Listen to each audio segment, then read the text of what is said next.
Hello and welcome to another episode of this series of screencasts that I'm doing where I help developers get set with the business aspects of life, so to speak. Well, I guess not life, but the business aspects of running a business. I don't know, make that make sense. In this particular case, so in the past I've done videos like how to start an LLC, how to get a federal tax ID number. This one is going to be about how to pay quarterly estimated tax payments. So it is that time. The quarterly estimated payments is actually kind of a strange thing. They're not truly quarters. There's one that's due after March, which makes sense. But then there's another one that's due after May, which is only 2 months. And then it's due now after September. I don't know exactly, but anyway, there's one that's due right now. It's about halfway into September. It's due September 15th. So what I'm going to do is make that payment. Whoops. And since I have to do this task anyway, I might as well record it. So the way I do this, because it happens just often enough that I'm not exactly a pro at or that I know how to do it, just often enough that I know how to do it, but not often enough that I'm exactly a pro, so I wind up searching for like IRS estimated payment, and then I see what comes up, and I think pay your taxes now. So they're making this easier and easier. A few years ago, it was kind of harder to search for this, but basically you can just search for this, and now the IRS is kind of funneling you into let me zoom in on this a little bit maybe so it's easier to see. The IRS is kind of funneling you into paying them, which I guess makes sense. Let's make a payment. So do I want to give the IRS my feedback? No, that's okay. Select the reason for payment. Let me zoom in again. So you want to make sure here that estimated tax is available. That's kind of the important thing. You don't want them to confuse this with some other form of tax, like overdue tax from last year or what have you. So estimated tax is key. It's going to be for 2017. So then it's saying you have chosen to make an estimated payment for your 1040 ES. That's essentially the form in question. And what it's talking about here is these are tax return forms that you may file, the 1040.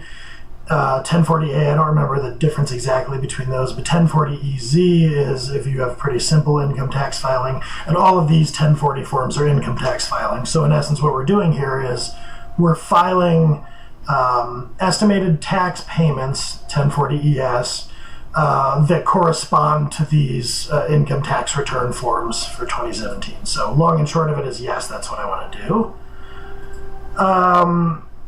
Now, what it's asking for here is it's going to want to verify who I am, and it's going to do that by asking me information about my 2016 tax reform or tax return form. So you should probably have your 2016 tax return form available to you. Let's see. So now it's going to want to know information about how I filed last year. So I would have filed as married, joint return. I'm going to fill out my name, I'm going to fill out my social security number at the end here and blur that out. You're welcome to see what my birthday is. And then I will also blur out my address here. So suffice it to say that I'm going to fill all this stuff out and then submit, and we'll kind of pick back up on the next screen. Oh, it's blurring this out for me, so that's nice. Probably they know that people want to make videos about doing stuff with the IRS. From text above, I moved this here, so that's a little bit confusing.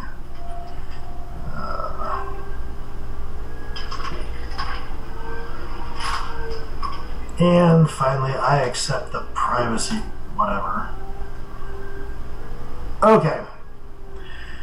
Now, actually, it looks like you may not need to keep your return on hand. I think they used to do something where they wanted to verify like your adjusted gross from the previous year's payment or something like that, but it looks like this year you don't need to do that, so that was easy. I guess they want to kind of make it extremely easy to take money from you. So this is where we're going to actually fill in, kind of the important considerations here.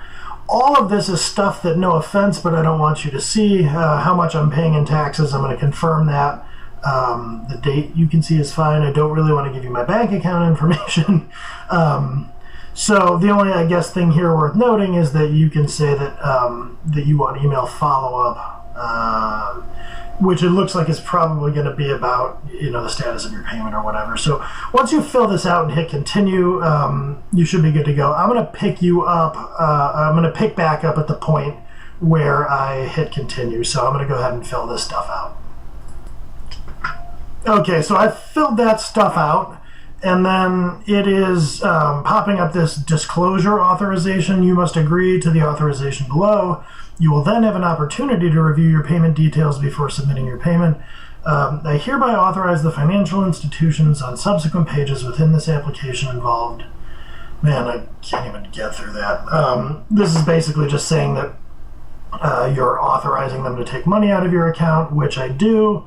I am going to, as I show you this, kind of blur everything out here, just so you don't see the goodies, but it's just confirming everything that I've filled out so far.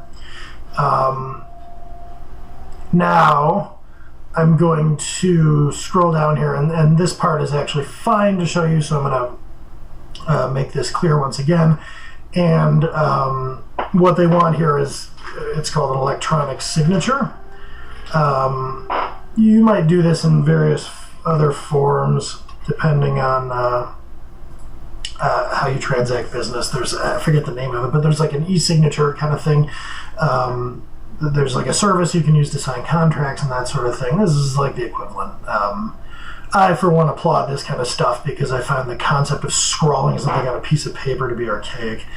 That being said, I'm going to go ahead and submit this large payment to the IRS.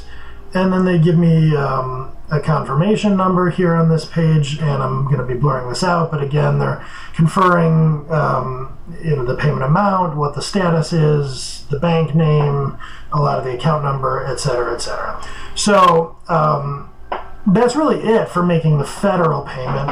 I'm going to wrap this particular video here and then do another one related to making a state tax payment. This one's going to be for Illinois when I do it, so I don't have a lot of experience with making estimated tax payments in other states. Whether Illinois is helpful to you or not, depending on your state, up to you, but maybe worth checking out, so stay tuned for that.